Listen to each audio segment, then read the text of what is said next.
Assalamualaikum warahmatullahi wabarakatuh.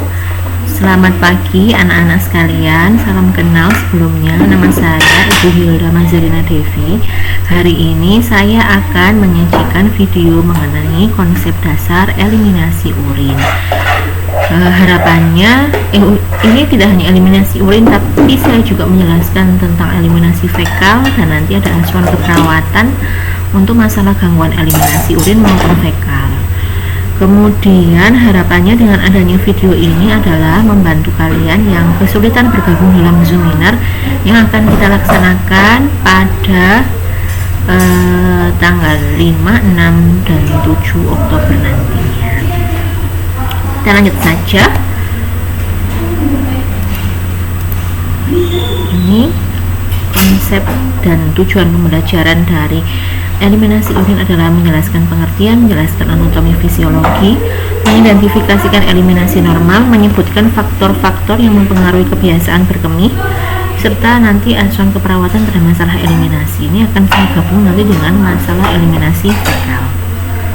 Kemudian, baik, ini adalah pengertian dari eliminasi urin. Eliminasi urin adalah pembuangan urin normal yang terlaksana sebagai proses pengosongan kandung kemih setelah kandung kemih terisi. Jadi di sini ada gambar kandung kemih ya. Kandung kemih. Di sini ada ureter. Di bawahnya ini adalah uretra. Kandung kemih ini akan menampung urin yang terproduksi dari ginjal. Baik, kita langsung masuk ke anatomi dan fisiologi eliminasi urin. Jadi sistem perkemihan kita sebenarnya tersusun dari empat organ ini. Yang pertama yaitu ginjal, ureter, kandung kemih, bladder, atau kadang juga dikenal dengan sebutan buli-buli, dan uretra. Ginjal manusia terdiri dari dua, di sebelah kiri dan sebelah kanan, dan bentuknya seperti kacang. Setiap satu ginjal mengandung 1 hingga 4 juta nefron yang merupakan unit pembentukan urin di glomerulus ya. Jadi di dalam ginjal, ini adalah bentuk ginjal kita ya, terdiri di dalamnya ada 1 sampai 4 juta nefron. Ini detail dari nefron itu sendiri. Jadi ketika ada darah kotor yang masuk, ginjal melalui nefronnya akan melakukan yang namanya filtrasi. Filtrasi oleh ini darah yang belum disini masuk dari sini ya. Masuk pertama adalah di tubulus concortus proximal, kemudian menuju ke lengkung Henle, difiltrasi lagi oleh tubulus contortus distal, dan urin akhirnya dikeluarkan oleh tubulus connectivus, dikeluarkan menuju buli-buli melalui ureter. Pada kondisi normal, protein ukuran besar dan sel-sel darah tidak difiltrasi oleh ginjal. Jadi ketika nanti ditemukan ada protein ataupun darah pada urin, artinya ada sesuatu yang salah pada ginjal manusia tersebut atau pasien tersebut. Selanjutnya, di dalam bladder atau kandung kemih, urin ditampung sampai mencapai batas tertentu atau sampai timbul keinginan berkemih yang kemudian akan dikeluarkan melalui uretra. Kita bahas yaitu ureter atau selang penyambung antara ginjal dengan bladder. Panjang ureter dewasa adalah 25 sampai 30 cm dan berdiameter 1,25 cm. Cukup kecil, tapi sangat penting fungsinya. Kemudian adanya obstruksi di ureter atau adanya batu ginjal misalnya akan menimbulkan gerakan peristaltik yang kuat, sehingga gerakan peristaltik ini akan mencoba mendorong batu di dalam kandung kemih dan sering menimbulkan nyeri yang sangat atau disebut dengan nyeri kolik ginjal. Nyeri kolik ginjal ini ditandai dengan posisinya biasanya berada pada punggung bagian belakang kanan dan kiri, biasanya kanan atau kiri. Kemudian kita bahas tentang kandung kemih atau bladder, yaitu kandung kemih dapat menampung sekitar 400 hingga 600 ml urin. Tapi perasaan atau keinginan untuk berkemih itu sudah kita rasakan kalau urin sudah mencapai terisi sebesar 150 ml, dan sekali pengeluaran dapat dikeluarkan hingga sampai 300 ml. Letaknya berada di dasar panggul.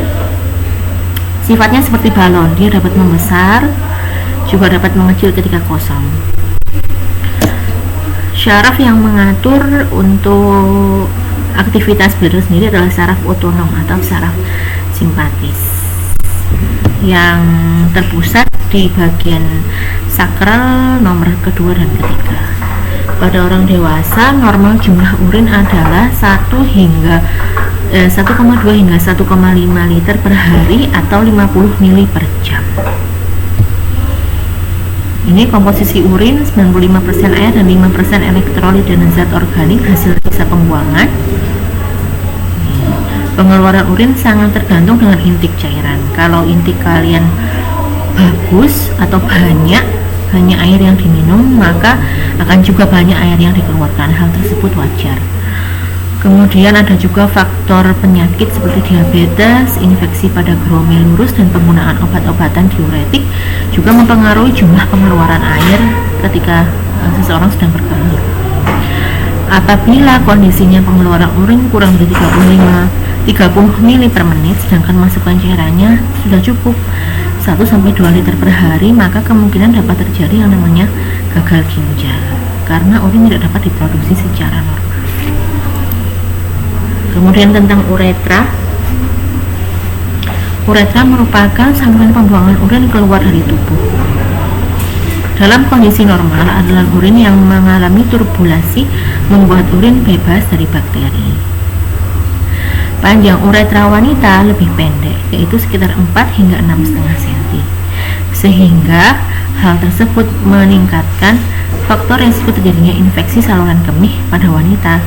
Sedangkan untuk pria sendiri panjangnya adalah 20 cm. Pada wanita, meatus urinarius atau lubang terakhir dari pembuangan urin terletak di antara labia minora dan di bawah klitoris. Pada wanita sendiri, pada pria, meatus terletak pada ujung distal dari penis. Sini ya. Di atasnya vagina, di bawahnya klitoris untuk wanita. Sedangkan untuk pria, ujung uretra tepat berada di distal dari penis, panjangnya tapi hingga 20 cm. Berikut adalah fisiologi berkemih.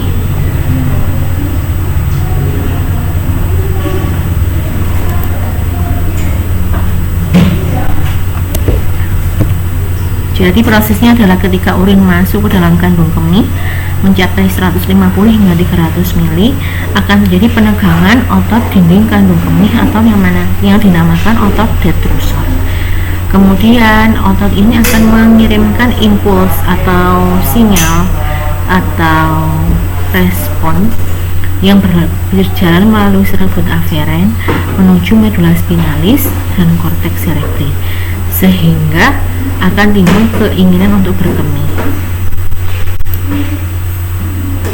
Keinginan untuk berkemih ini muncul, kemudian otot kandung kemih akan berkontraksi.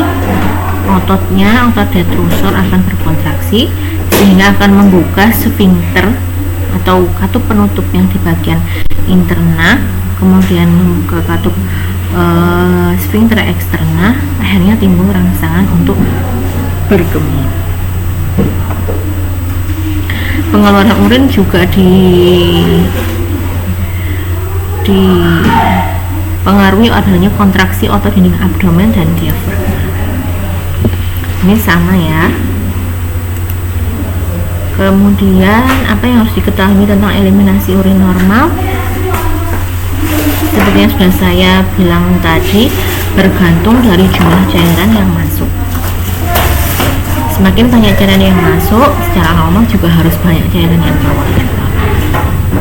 Kemudian pada waktu biasa berkemih biasanya pada saat kali pertama bangun tidur, setelah bekerja dan makan. Untuk frekuensi normalnya sehari adalah 5 kali. Kebanyakan berkemih dilaksanakan pada bangun tidur dan tidak ada waktu untuk berkemih di malam hari. Ini adalah karakteristik urin normalnya, yaitu warna urin normal adalah kuning terang dikarenakan adanya pigmen orukrum. Kemudian warna urin juga terpengaruh oleh intik cairan. Ketika intik cairan kalian kurang, maka yang terjadi adalah dehidrasi.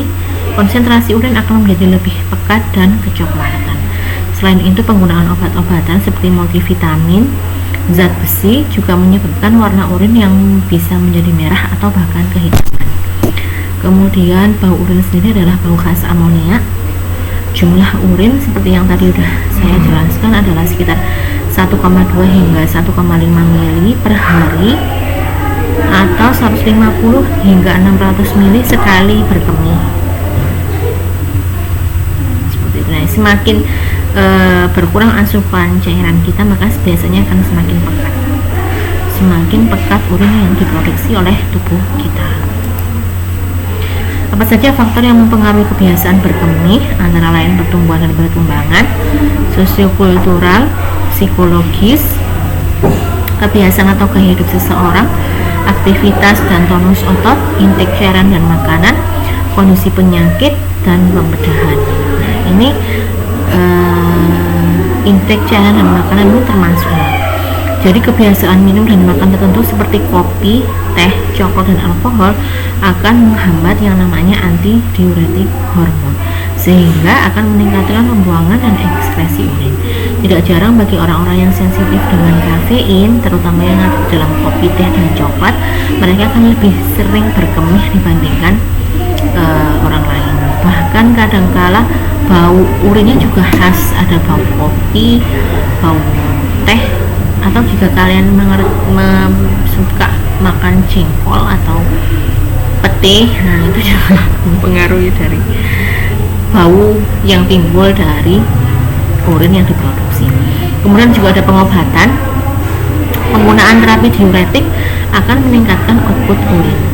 Nah, terapi diuretik ini biasanya digunakan oleh pasien-pasien jantung. Jadi kondisinya di dalam tubuh itu mengalami edema atau bengkak, cairan tidak dapat dikeluarkan secara optimal, akhirnya harus dibantu dengan penggunaan obat-obatan diuretik yang mengikat air dan mengeluarkan lewat kencing seperti itu. Maka biasanya tidak jarang ketika pasien diresepkan dengan furosemid, otomatis dia akan mendapatkan intervensi berupa pemasangan kateter untuk membantu pasien menghindari terjadinya iritasi atau kelelahan karena sering harus bolak-balik ke kamar mandi. Terus kemudian ada pemeriksaan diagnostik. Berikut adalah masalah-masalah eliminasi urin yang biasanya terjadi. Yang pertama yaitu retensi urin. Retensi adalah penumpukan urin dalam bladder dan ketidakmampuan bladder untuk mengosongkan kandung kemih. Biasanya yang menyebabkan terjadinya retensi urin antara lain adalah penyumbatan. Pada pria biasanya ada hipertrofi atau pembengkakan prostat seperti gambar di sini, prostat atau kanker prostat, adanya batu dan struktur atau kondisi dari dindingnya si kandung kemih ini yang mengalami jaringan parut. Kemudian ada gangguan kesyarafan, pembedahan, efek obat-obatan seperti pelemas otot, anti kejang itu juga menyebabkan kadang ototnya si kandung kemih ini jadi kaku sehingga tidak dapat mengalami kontraksi. Kemudian kelemahan otot detrusor, penuaan akibat penuaan dan penggunaan kateter jangka panjang. Jadi pada pasien-pasien gerotik biasanya mereka yang bed rest total harus dipasang kateter setiap kateter menahun. Akhirnya lama-lama mereka bisa kehilangan kemampuan otot ini untuk berkontraksi, sehingga mengakibatkan terjadinya retensi urin. Ketika kateter itu dilepas, tidak ada keinginan atau bahkan kemampuan si si bladder ini untuk mengeluarkan urin keluar dari kandung kemih. Kemudian juga ada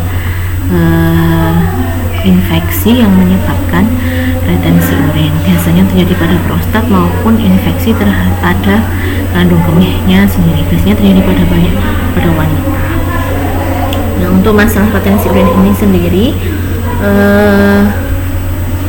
klasifikasinya ada akut atau jangka pendek, biasanya terjadi kurang dari 3 minggu, dan kronis lebih dari 3 minggu.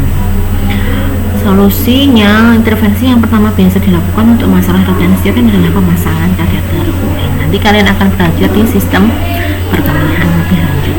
Yang kedua yaitu masalah yang bisa terjadi adalah inkontinensia urin, yaitu ketidakmampuan otot sphincter eksternal secara sementara atau menetap untuk mengontrol pengeluaran urin.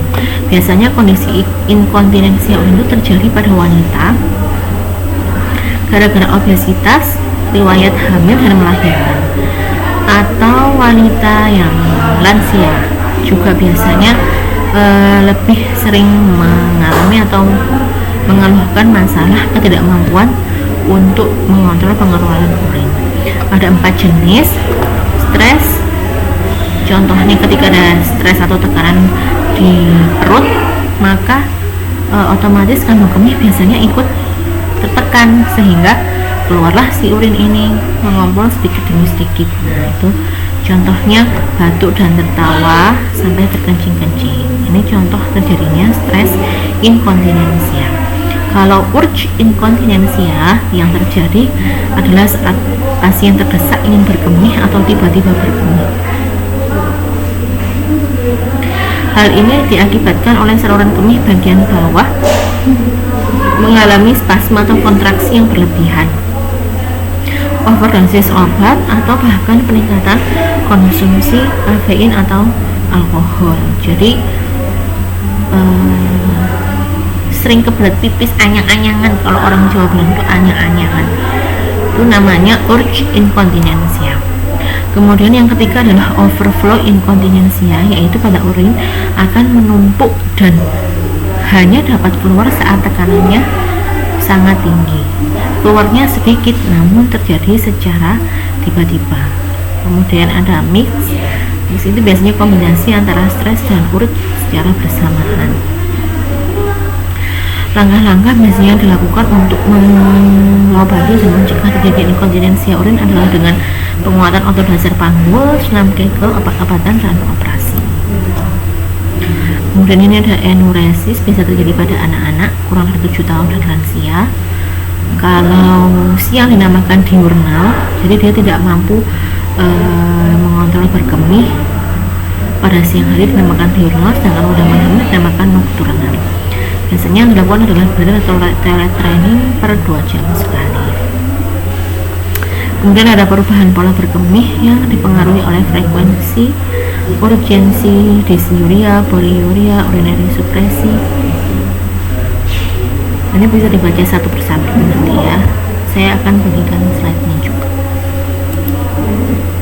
Kita lanjut pada konsep dasar eliminasi fekal atau eliminasi alfi. Sama. Eliminasi alfi adalah proses pembuangan atau pengeluaran sisa metabolisme berupa feses yang berasal dari saluran pencernaan melalui anus, atau bisa didefinisikan dengan proses defekasi.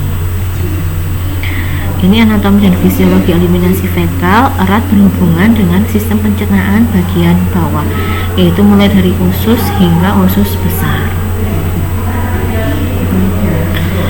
Untuk usus halus, kita ulangi lagi ya. Usus halus dari atas duodenum, jejunum, dan ileum. Setelah lambung adalah duodenum, kemudian dilanjutkan oleh jejunum, dan terakhir sebelum masuk ke usus besar dia adalah ada ileum di sini. Nah, panjangnya kurang lebih 6 meter dengan diameter 2,5 cm. Berfungsi sebagai absorpsi elektrolit seperti natrium, kalium, kalsium, magnesium, dan kalsium. Batas antara usus besar dan ujung usus halus adalah katup iliocecal sini. Iliocecal junction ini adalah katup pembatas antara usus besar dan usus halus. Katup ini mencegah zat yang masuk ke usus besar sebelum waktunya dan mencegah produk buangan untuk kembali ke usus halus.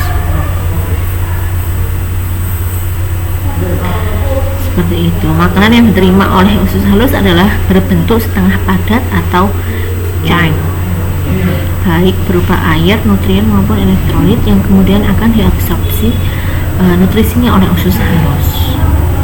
Terus juga akan mensekresikan mukus, kalium bikarbonat dan enzim. Kemudian kita masuk ke usus besar. Pada usus besar dimulai dari rektum,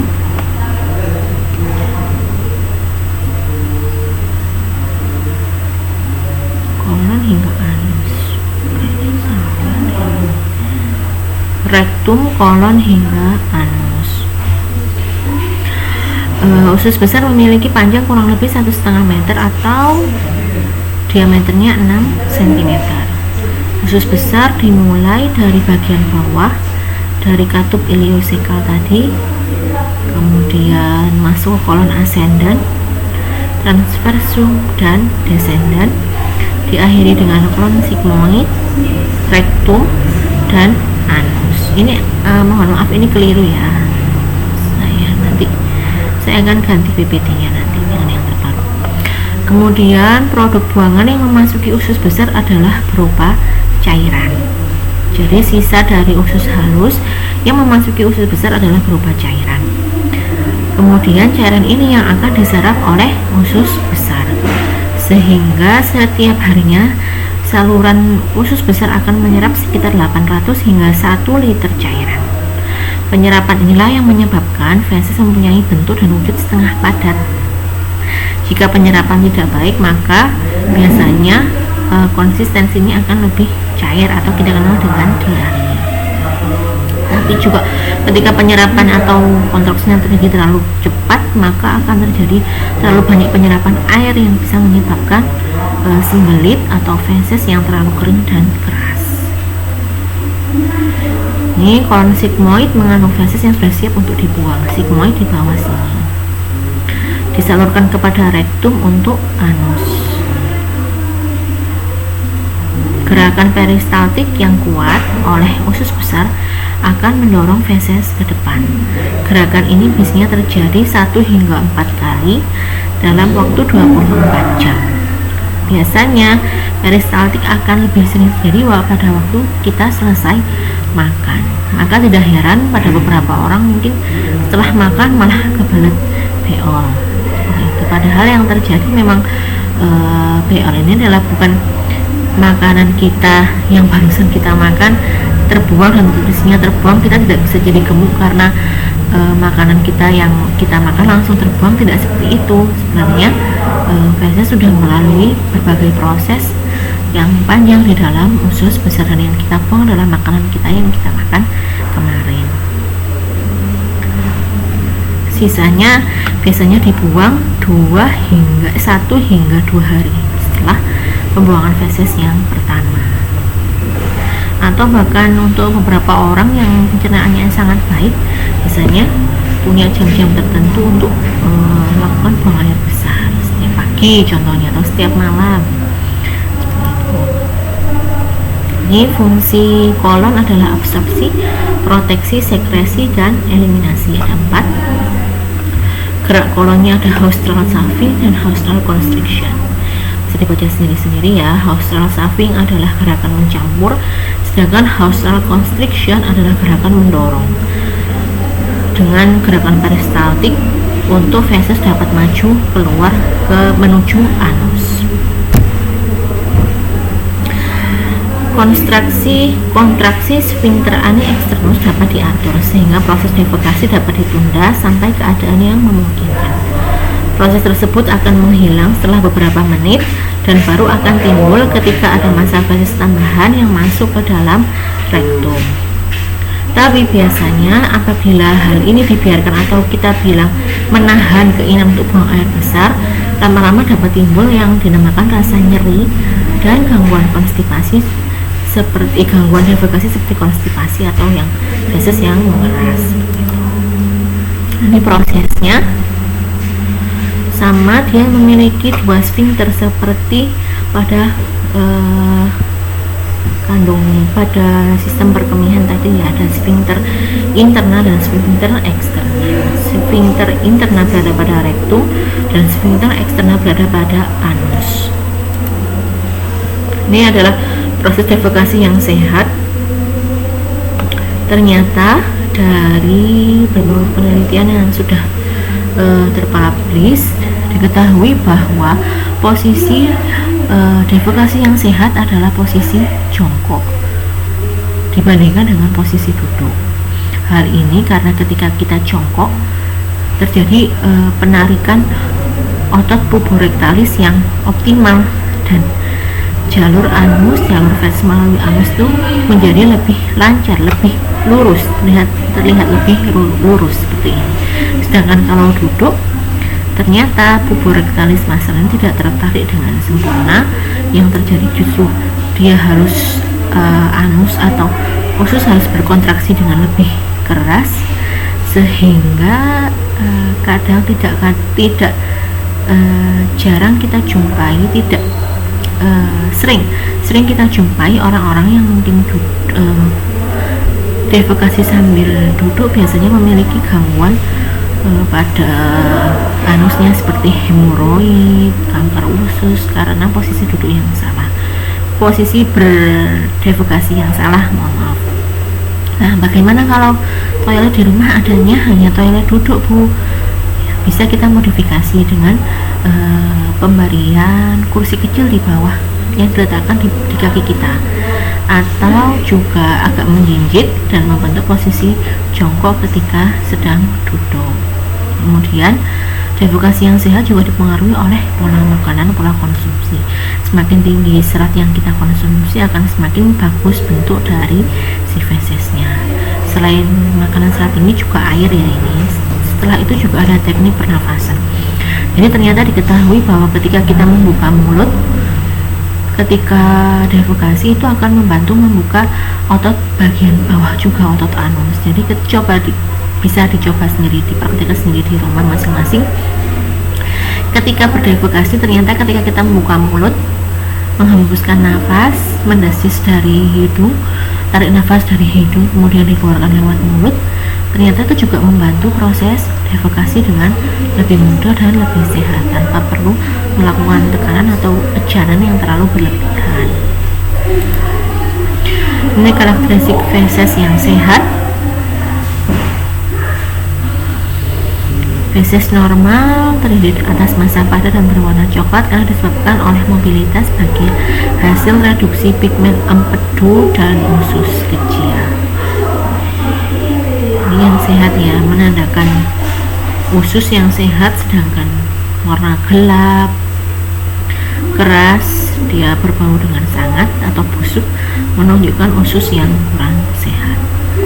Begitupun ini ada skala Bristol Tool, tipe-tipe karakteristik feses yang sehat, bisa dipelajari sendiri. Ini faktor yang mempengaruhi eliminasi alveoli kurang lebih sama. Asupan cairan tadi, pengobatan, obat-obatan seperti laksatif atau pencahar dan antasida yang terlalu sering biasanya malah dapat menghasilkan diare atau konstipasi atau kram perut. Jadi sebaiknya tidak digunakan terlalu sering seperti itu. Lebih baik untuk orang-orang yang mengalami kesulitan berdefekasi atau sembelit, lebih banyak disarankan untuk makan makanan yang tinggi serat dan tinggi air, minum banyak cairan. Gaya hidup pun juga ini mempengaruhi proses defekasi. Secara psikologis ya, kita melihat toilet yang bersih maka keinginan kita untuk berdefekasi itu biasanya ada. Tapi kalau untuk kita melihat toilet yang kotor maka biasanya kita akan susah untuk melakukan defekasi di tempat yang baru atau tempat yang kotor. Penyakit, nyeri, kerusakan sensoris motoris juga mempengaruhi proses defekasi. Dan ini adalah masalah kebutuhan eliminasi alveoli atau konstipasi. Sembelit ditandai dengan adanya feses yang keras, defekasi kurang dari 3 kali seminggu. Menurutnya bising usus, ada keluhan rektum, nyeri pada saat mengejar dan defekasi, adanya perasaan sisa ketika berdefekasi. Kemudian diare, tentu saja ciri-cirinya lebih cair, konsistensi fesesnya, frekuensinya lebih dari 3 kali per hari baru dikatakan seseorang itu mengalami diare. Terus disertai biasanya nyeri atau kram abdomen dan bising usus yang meningkat, gerak peristaltik usus yang meningkat. Ini ada inkontinensia usus atau alvi, ditandai dengan pengeluaran yang tidak dikehendaki, tidak bisa terkontrol. Kebanyakan sih karena gangguan syaraf dan kerusakan kognitif. Kembung, hemoroid, impaksi juga merupakan contoh dari masalah gangguan eliminasi alvi. Kita lanjut ke asuhan keperawatan gangguan eliminasi. Untuk pengkajian apa saja harus kita kaji lebih dalam. Selain identitas, riwayat penyakit sekarang, riwayat penyakit dahulu, adakah riwayat penyakit keluarga, mungkin pola kegiatan sehari-hari yang mempengaruhi eliminasi alveoli atau urin, frekuensi, warna, konsistensi, penggunaan alat bantu, observasi dan tanda-tanda vital, terutama bagian sistem perkemian dan pencernaan, kemudian adanya pemeriksaan penunjang dan penggunaan terapi harus dikaji dengan mendalam untuk pasien-pasien yang kita duga mengalami gangguan sistem pencernaan eliminasi, gangguan sistem eliminasi. Berikut beberapa diagnosa keperawatan yang dapat diangkat untuk gangguan eliminasi. Disarankan kalian memiliki buku ini ya. Standar diagnosis keperawatan Indonesia, standar intervensi keperawatan Indonesia, dan standar luaran standar luaran keperawatan Indonesia. Ini berbagai gangguan atau berbagai diagnosa keperawatan yang dapat diambil. Kemudian ini adalah standar intervensi keperawatan. Untuk intervensi utama yang paling dasar kita bisa pelajari mungkin adalah dukungan perawatan diri BAB atau BAK. Itu juga akan kita pelajari waktu praktikum. Jadi definisinya dalam memfasilitasi pemenuhan kebutuhan BAB atau BAK. Tindakannya ada observasi, terapeutik, dan edukasi. Untuk yang observasi, misalnya yang dilaksanakan oleh perawat hanyalah sebagai observer hanya memandang. Contohnya identifikasi kebiasaan sesuai usia, monitor integritas kulit pasien. Biasanya kan untuk pasien-pasien yang mengalami inkontinensia ada kondisi yang mungkin kulitnya lecet, daerah sekitar anus dan kemaluan gitu. Untuk terapeutik juga ini bisa dibaca sendiri, dan edukasi. Nanti pada waktu praktikum kita akan belajar apa itu urinam dan apa itu bedpan, bagaimana cara menggunakannya juga. Implementasi, laksanakan sesuai dengan perencanaan intervensi yang telah ditetapkan. Dan untuk evaluasi, contohnya ini setelah dilakukan hubungan perawatan diri BAB-BAK selama 3x24 jam, pasien memiliki peningkatan kemampuan untuk melakukan dan menyelesaikan aktivitas perawatan diri terbantu dengan kriteria hasil. Kemampuan mandi dari 0 mungkin jadi 3, kemampuan toilet dari 3 mungkin jadi 5, dan minat melakukan perawatan diri mungkin dari yang awalnya tidak minat sama sekali atau tidak mampu, tidak ada keinginan, dia jadi mandiri dan skornya 5. Demikian sekilas review materi untuk gangguan eliminasi urin dan gangguan eliminasi fekal atau alvi. Semoga video ini membantu untuk kalian yang mungkin kesulitan bergabung dalam Zoominar kelas kuliah kita. Semoga apa yang kita pelajari hari ini juga bermanfaat. Terima kasih atas partisipasinya. Wassalamualaikum warahmatullahi wabarakatuh.